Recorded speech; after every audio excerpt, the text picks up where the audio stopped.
can tell that he has a long background. We will find out his secret why he gets so successful. Okay, thank you. So next we will have Wen Guo to tell us her secret of success. Thank you. Thank you. All right. It was really awesome to learn all the new programs in PNC. So got to share with all the teams. And hi everyone, I'm Wen, and thank you so much for coming. Very excited to see so many faces. As Vivian just mentioned, I'm pretty new. Comparing to Brad, I'm like, gosh, I just saw that's like 7 levels. I'm talking about 4 levels here because that's where I am. So, but it's good to relate to both structure that where you guys are at. I started in September 2017, which is right now, it's almost 6 years. So I'm on my 5th plus. And if we can go to the next one, this is our transaction new numbers.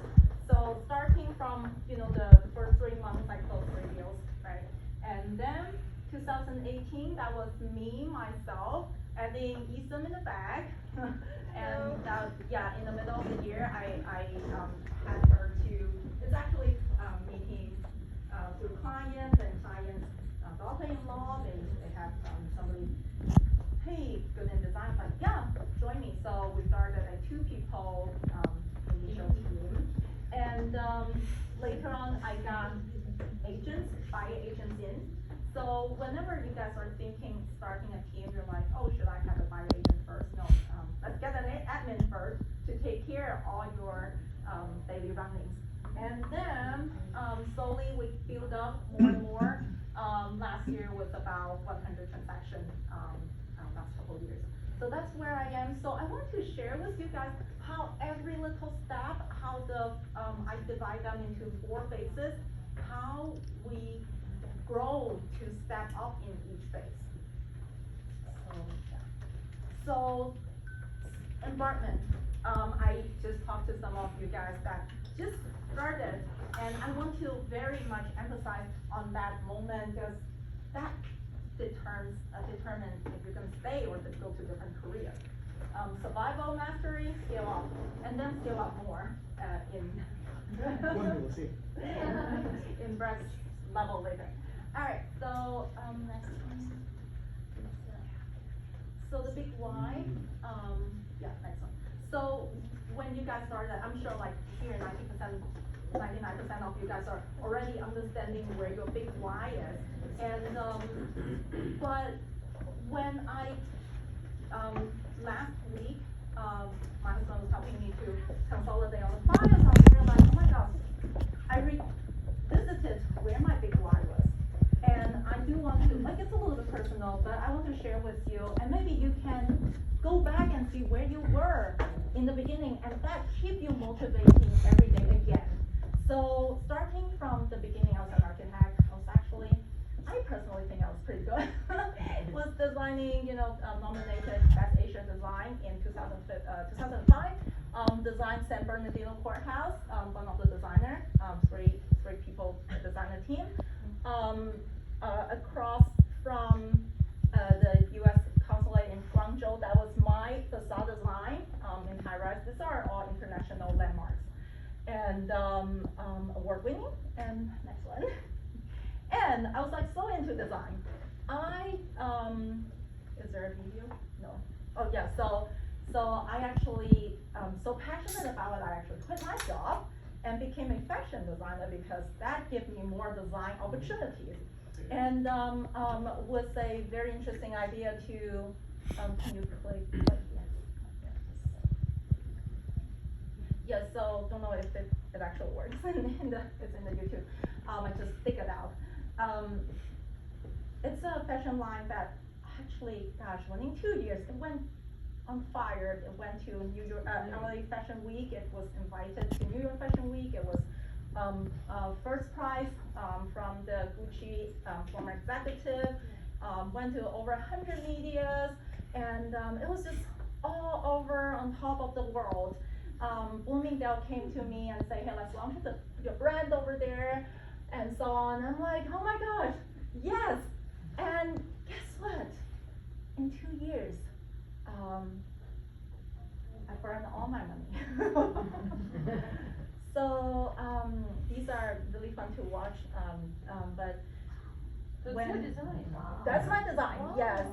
Everything got transformed by one style to another, so it got a lot of attention everywhere. Yeah, so, and I tried a little bit cold call and door knock to do consignment, but that was it. I didn't focus on sale at all. At some point, this beautiful creation that everybody, the whole city, all my friends, like every time 1,000 people, you know, in the corner, there's the princess from the European country came to my shows as well, and suddenly just collapsed. I was like, oh my god.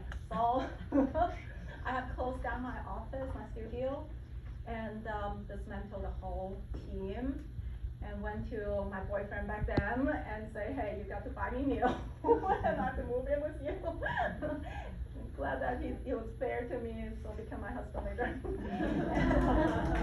and yeah, so but I was so hurt. I hid away for a few years. I'm like, gosh, this is too crazy. Like, so in 2000, you know, I went through a little bit of different ventures, helping different friends, helping my husband, different things. But in 2017, my husband was like, hey, you should do real estate. I'm like, give it a try. I met this guy called Ethan Tai, I'm not sure you guys know him. Yeah. So he came to our house, was about to sell my house. He shared all the marketing. I was like, oh my gosh, doing photo shoot, prepping the house, and making everything beauty. Isn't that what what I wanted to do? And from that moment, I'm like, okay, but even though this is sales, and that's exactly where I failed. Where I failed, there, all right, let's just do sales. And that was the moment that pushed me all the way to now that, what am I doing?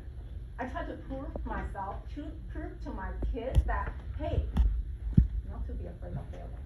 Just get it done and make it better.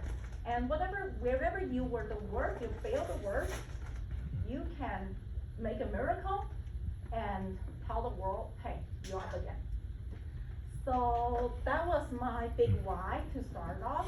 So I want you to know that if you start getting something that's not, there, try find your inner self. What makes you to step out here and push yourself forward? Yeah, so next one. So after that, of course, we're gonna survive. Now we know where we are, why we're here. Let's try to get it, make it happen. Either you fake it to make it, or you, work whichever way to do that. Yeah, next one. So this is a internal spreadsheet for me to train my team, but this is also built from that experience. So you can see I break down everybody's hours starting from the first 30 days, second 30 days, third 30 days, and then when you season, you will see these yellow things are lead gen. You never stop. You think when you're seasoned you don't need to do anything and people will call you. No, that's a lie, right? So especially the listing agent, you never stop cold calling. Every day at least half an hour. Otherwise you can't make it in the team. Door knock starting off, 1 hour per day. That's very much recommended.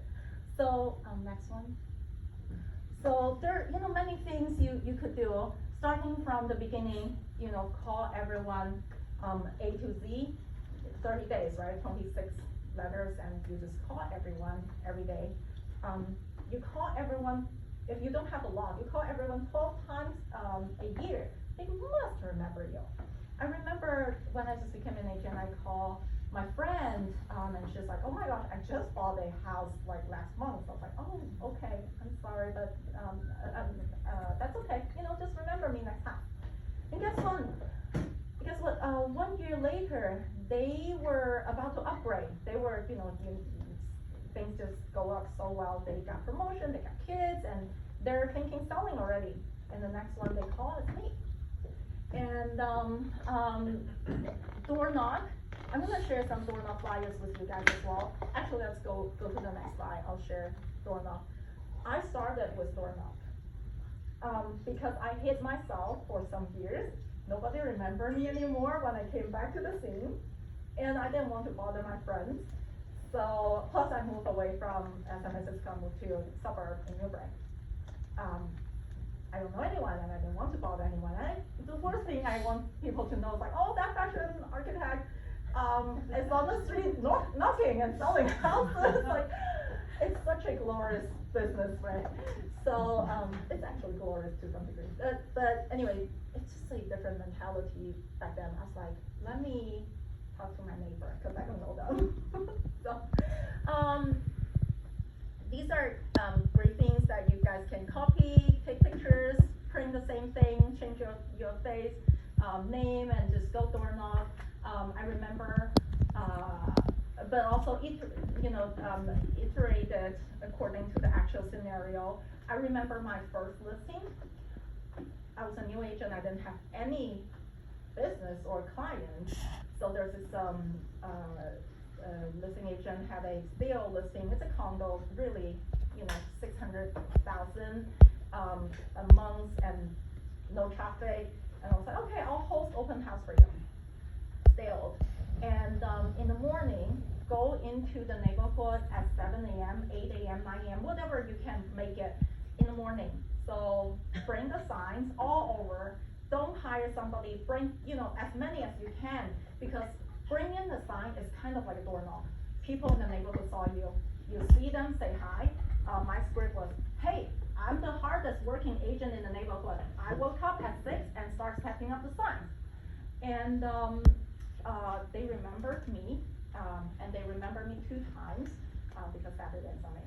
And then in the open house, I realized, hey, how come this unit never sold? Because they have special assessment.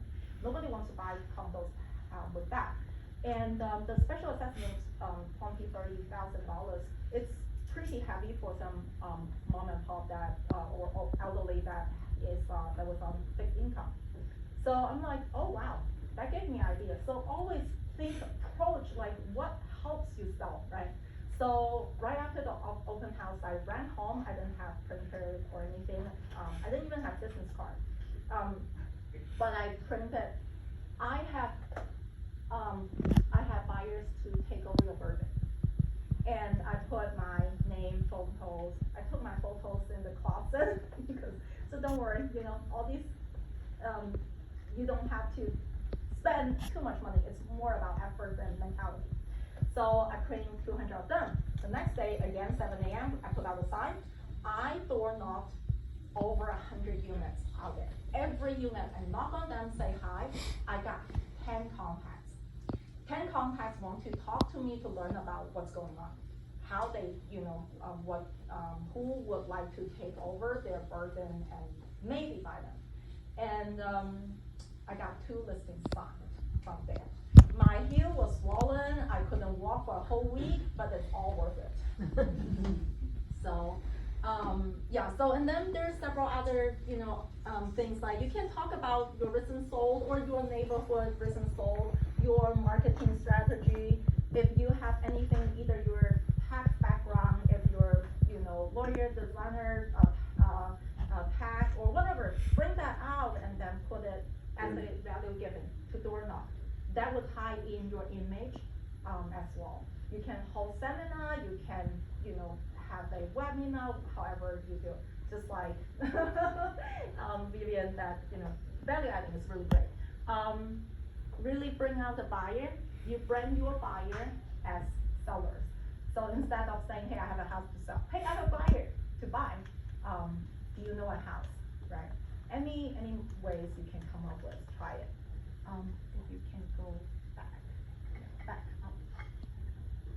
Yeah, so, keep legion. These are, if you guys are in Keller Williams, there's whole classes talking about how to do for sale by owner, cancel, expired. That's where I started as well. Yeah, because when you don't know anybody, and I'm still doing it. I'm still following people for self-owner today. Yeah, trying to convert them.